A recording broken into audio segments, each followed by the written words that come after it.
Hello everyone, I'm Anne Kinsale, and today I'd like to introduce you to Vultures. Vultures is my debut psychological thriller. It's set in the American Deep South, and today I'd like to read the first few chapters. Chapter 1. The air smells of campfires and pine needles mixed with pond scum. Muted sunlight leaks through the edges of my blindfold. As I struggle to remove it, I realize my hands and feet are bound to bedposts. God, my mouth is dry. I cry out, but the only response comes from a vulture screeching in the distance. Chapter 2. Holiday party season descended on the village of Maple Hill, Tennessee.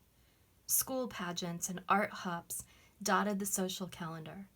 And despite the chill in the air, I hit every last one, checking off all the boxes required to make me a good citizen. Though most of the soirees were forgettable, things took an interesting turn at Bree Harvey's Christmas open house when her brother, a Nashville magazine editor, cornered me in her kitchen. "I'm serious, Emma," he said. "Would you consider writing for us?" He leaned against the gas range and his question caught me off guard. I'd only been half listening, distracted by the thought of his herringbone sport coat catching fire in a pilot light. "Well, I'm honored by the suggestion, Mr. Collier, but call me Bud, darlin'," he chuckled, ice clinking against his glass. "Or just Collier, I'm no fan of formality." "Well, okay then, Bud. As I said, I'm flattered, but lifestyle features aren't my forte." "Nonsense," he said, shaking his head as he swirled his bourbon. "Bree told me about your work in Chicago, and I looked up your clips. Sure, you uncovered corruption instead of introducing readers to the glitz and glam of Nash Vegas like we do. But good storytelling is all that matters. We sure could use someone of your caliber, and, if I'm being honest, with your connections." There it was. It usually took people an extra drink to beg for my father's Rolodex, but Collier went for it right from the start. I had to admire his candor. "You got the chops, kid," Collier continued. "You shouldn't be stuck in a hick place like this." I bristled at his insult. David Harvey joined us, and I caught Bree's glance from the dining room. She'd always exuded a frenemy vibe, as if she thought I might go after her husband. I wouldn't, of course, go after her husband, Oh, sure, David's attractive in a prototypical tall, dark, and handsome Dylan McDermott way, but I would never go after a married man. In a small town, though, perception is everything. I was a veritable unicorn approaching 30 with no children, no spouse, and no intent to acquire either within the next 9 months. Maple Hill moms didn't know how to define me, and that uncertainty often bred fear. "Well, at least meet with me in the city next week," Collier said. "Come to see the offices, and I'll outline a few leads you'd be great at following." I agreed just to be nice, but had no intention of calling. His offer wasn't part of the life plan I'd spent a decade honing. When America Today laid off half the Chicago Bureau's staff, I had chosen to wait out the economic downturn in a place with a much lower homicide rate. Although my parents' carriage house was reassuringly familiar, Maple Hill was only meant to be a rest stop until I could line up interviews beyond the stifling South. San Francisco or Seattle sounded good. Maybe even London. Middle Tennessee felt positively claustrophobic. My future husband will present himself at a farm market. In the crisp autumn air, with a hint of fog lingering in the valley, the languid morning sunshine will dance upon our shoulders as we reach for the zucchini, brush hands, and fall instantly in love. Not here. Maybe I'll meet him on vacation in Sonoma, or perhaps France. Tuscany would be nice. A clicking sound shook me from my daydream as I turned the ignition. I'd stopped at Murphy's Market on the way back from Bree's party, and sure enough, my car wouldn't start. The auto club sent a punctual and surprisingly attractive mechanic who, according to the fraying navy blue embroidery on his left shirt pocket, was called Nathan. Maybe I won't have to wait for produce to ripen in Provence after all. Nathan wasn't a stranger, not in the truest sense of the word. I'd seen him occasionally at the post office and library, and something about him bewitched me a little. His walk, at once lithe and masculine, lingered in my imagination long after those chance encounters in the village.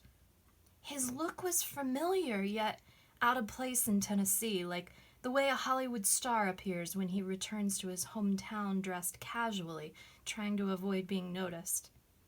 In the glare of my headlights, his crystal-clear aquamarine eyes danced with little sparks of excitement. "It's cold as a bushman's grave out here," Nathan said, "but we'll get you warmed up real soon. We need to test the new battery together." His blend of a predominantly Australian accent mixed with a syrupy southern drawl surprised me. I'd never heard him speak. Nathan instructed me to press on the gas, bring my engine up to speed, and slowly let off. "Is this okay?" I called out through the open window. "You've got just the right touch," he grinned, rising from under the hood with shaggy, dirty blonde hair, reaching an inch or two below his ears. He peeked out at me from his ragged ball cap. "Do it again for me, hon." We repeated the process 4 times, and once satisfied with the new battery's performance, he filled out the paperwork. "Keep her hot a little while," he purred, handing me a receipt. "You got far to go?" "Not really, just a mile or so." "Well, you need to run that engine a good 20 minutes. Drive around town looking at Christmas lights if you have to, and don't stop till you find a little leg lamp in somebody's picture window. You gotta let her ride about 2,000 RPM and teach the electrical system how to dance with the new battery. Do that and she'll never give you any trouble." I thanked Nathan profusely. He left, and I figured that was that. Just as I latched my seatbelt, he circled back around to the parking lot and motioned for me to roll down my window. He reached out, holding me a piece of paper. "I sure hope you use that, Miss Emma," he said with his seductive drawl, winking as he pulled away. In the glow of the dashboard light, I read the towing company's business card. Nathan Shearston. On the back, he'd scratched his cell number and 1 word. Dinner? Few places in the world felt more secure than my carriage house, where I was far enough from my parents' home to enjoy privacy, but close enough to run down the lane for my dad's trademark blueberry buckwheat pancakes on Sunday mornings.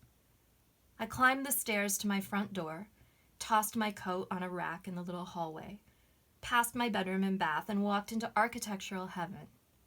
First, a kitchen styled like a French farmhouse with white and cream cabinets, a butcher block island, and a charming plant window over the sink where I tried in vain to grow my own basil.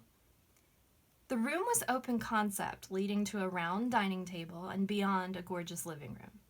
There were windows on 3 walls, a post and beam ceiling, and a big stone fireplace. The far wall jutted out where a window seat might usually go, but I'd turned it into a writing space. My desk looked out over a hedgerow to the street beyond. From this vantage point, I could just barely see porch lights marking 2 homes across the way. I loved watching the seasons change while working there. Bookcases lined the walls on either side of the desk, an oriental carpet lent color to the otherwise white and tan room, and personal photos in silver frames danced atop the fireplace mantel. After changing into an old college t-shirt and snuggling into bed, I picked up the leather-bound planner I'd purchased for the new year. All those blank white squares held so much potential. A familiar tune caught my ear. "I'm 80 and old," the gravelly voice whispered across the airwaves, "and you turn me around and show me our past in a slow dance. Darling, I want a love like that." Hunt Washington. God, that man could write a song. Maybe I was desperate. Maybe the love-struck melody swayed me. Maybe it was because Maple Hill was a safe little fairy tale town and Nathan Shearston seemed harmless. Whatever the reason, I dashed off a text. He replied instantly.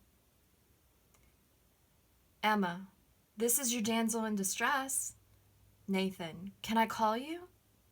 Emma, "No, my service is awful. Calls drop left and right out here. It's easier for me to text throughout the day anyway." Nathan, okay, what kind of music do you like? Emma, Coltrane. Wise One is my happy place. Nathan, that's my style too, but I prefer Kinda Blue, which he played with Miles Davis. Would you like to go hiking sometime? Emma, not with someone I just met. There are 2,000 acres of forest outside the village. It would take weeks to find my body. Nathan, fair enough, no hiking. I must go save another stranded motorist now. Dinner Thursday night? Emma, yes, please. Nathan, good night for now, Miss Emma. Sleep well. Nathan's obscure last name helped me find him online within seconds, but every category of his social profile was set to private. All I could see was a cover photo of a path through a forest. No friends in common. No educational background. Just woods.